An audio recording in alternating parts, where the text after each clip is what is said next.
อไว้พรใส่เข้าหลบทุงทีนับถือป้าขันใดบ้านทงดีมือป้าแห้งป้าแข็งอยู่ที่เสียงสดเสียงคนเบานี้ในกำแพงความหู้เป็นครูบาอาจารย์ที่เล็กเด็กผ่านพ้นไปและผ่านมาและคอยไปกตัญญูลูกคิดทำทั่วแหลน33ประเทศเบื้องเฮาคิดถึงเรือบ่ลมแม่น้ำทะเลบางวิวและอื่นๆตกมาฮอดมื้อนี้ตอนเช้ามนชนคนเหรียญชัวนี้จะได้ขอไว้พรไซขอลาพักผ่อนความรู้พร้อมกันเป็นยิงและไซออกมาเลข12เดือน12ธันวามื้อนี้เป็นมื้อสรุปความเว้าคันใดไต่มุมที่ว่าสลับซับซ้อนคนเดียวหญ้าซ้อนตรงหน้าเดียวอ่างแตนบุตตาตั้งแต่เกิดมาบ่มีอาชีพปากไหลเท่ากับ33ประเทศเท่านี้ ขอไว้พรข่าวสรุปบ่มีหัวใจ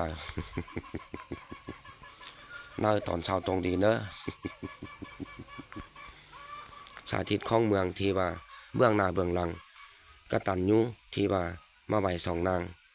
เรื่องอ่างเต้หู้ขออภัยหลายๆที่เขาที่สงสัยให้ปากเบาเนาะ33ประเทศแล้วเดี๋ยวนี้บ่แม่นว่า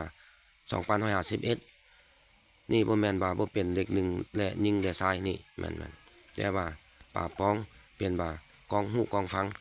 กองเปลี่ยนกองป้าเรื่องสละนาหูการว่าบุญคุณที่ว่าต่อหน้าและที่หลังแม่นมาฮอดนี้มานำทาเอามาเฮ็ดเม็ดทุกอันก็แม่นว่าอีเฮ็ดคนก็ได้ก็แม่นกกคนโกนมนชนโกนหูอยู่มาตั้งแต่น้อยๆเห็นซะมาอยู่ว่า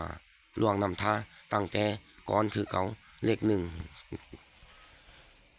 เหมือนเดิม33ประเทศเลข